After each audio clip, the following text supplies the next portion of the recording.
agricole dans notre pays, Uri Chamega nous amène sur leur site installé dans le Zion. Regardez. À perte de vue, un vaste étendue verdoyante s'étire sur des kilomètres.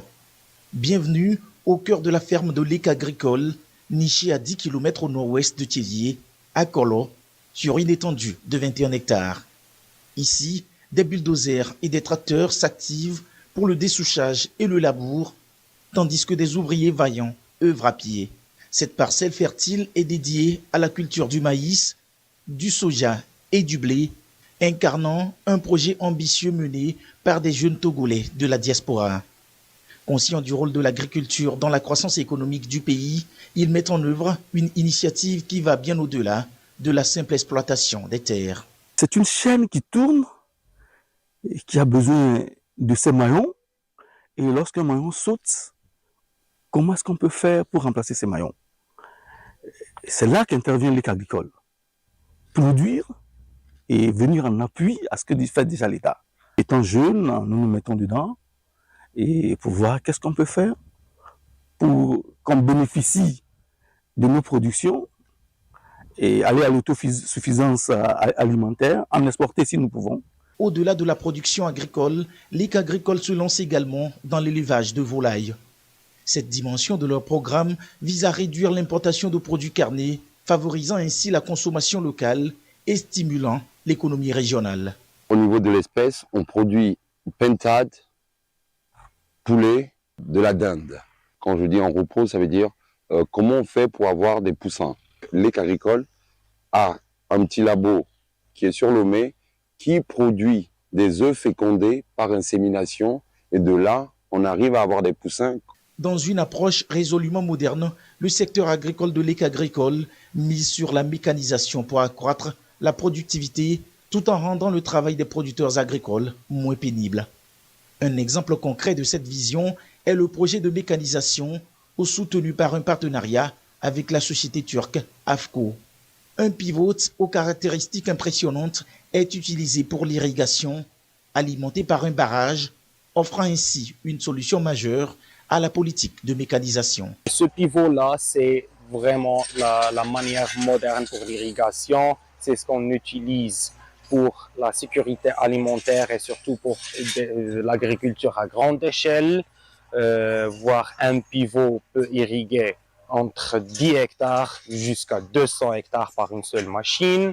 C'est tout un système qui est mécanique et hydraulique, qu'on peut dire c'est un remplaçant de la pluie. Aujourd'hui, on a pu ramener le pivot qui nous donne maintenant les moyens de pouvoir maîtriser de l'eau. Donc ici, on peut faire pratiquement 4 saisons l'année. Ça dépend de quel genre de culture on fait. Mais le minimum, c'est 4 saisons l'année.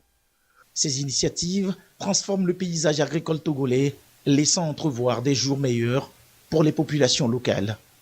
Un exemple frappant est l'électrification progressive de la zone, illustrant l'impact significatif de la politique gouvernementale en plein essor pour le secteur agricole. Cet essor ne manque pas d'engagement et d'initiatives, qu'elles émanent des autorités publiques ou du secteur privé.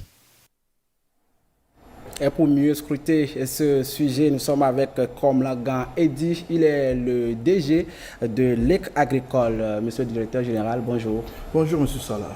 Voilà, nous venons de suivre le reportage Lek Agricole. Qu'est-ce que c'est? Vous allez nous dire ce que c'est et vous allez nous parler également de ce que vous faites sur le terrain. Bon, encore une fois, merci, monsieur Salah.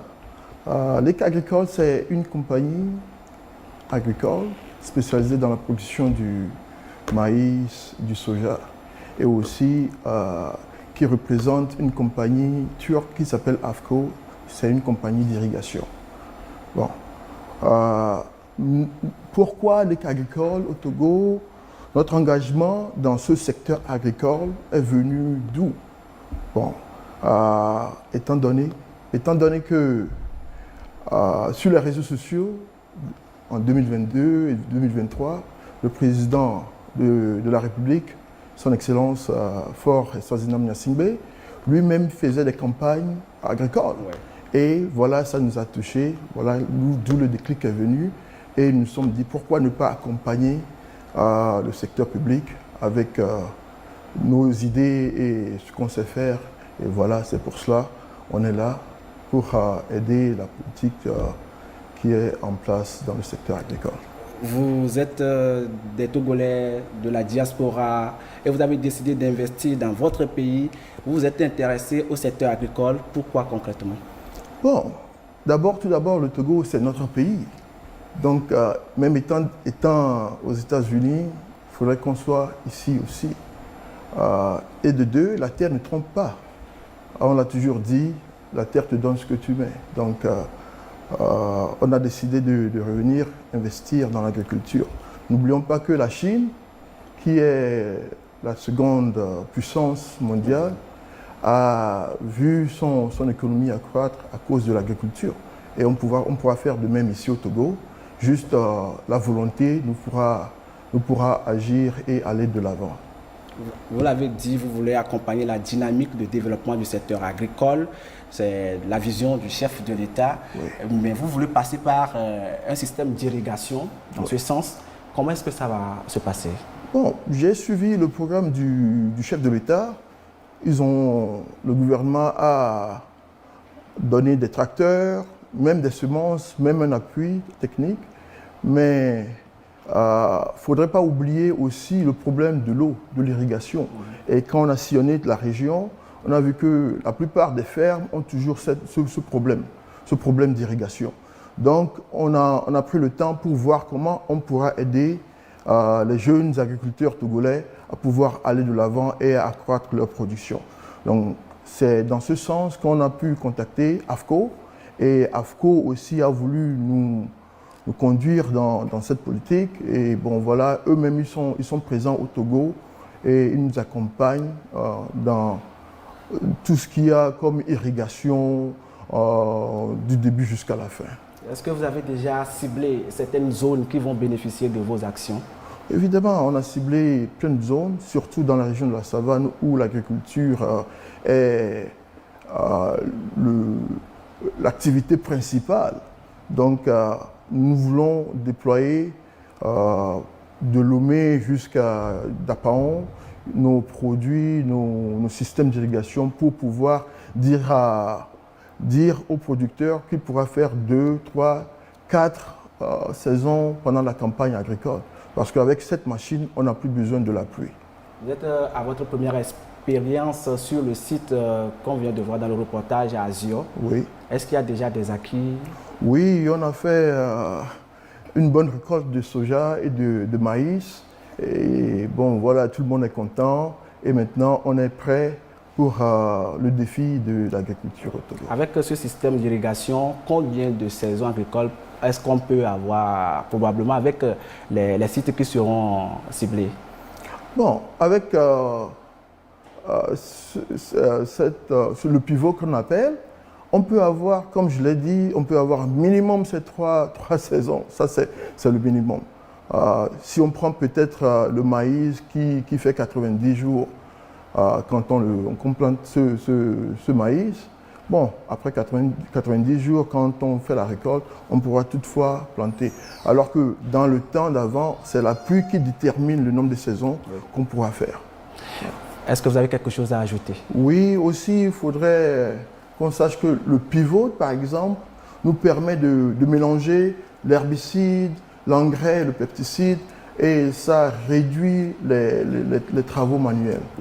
Je profite aussi de l'occasion pour dire merci à la TVT qui nous a accueillis chez eux. Merci au président qui nous a réveillés dans sa politique agricole avec son gouvernement. Merci à tout le monde, à l'équipe de l'EC Agricole qui se trouve ici et merci aussi à toute la famille de AFCO. Merci beaucoup à vous aussi, M. Komlagan Edi, directeur général de l'EC Agricole. Merci. Nous souhaitons bon succès à votre projet. Monsieur. Merci beaucoup, M. Sarr.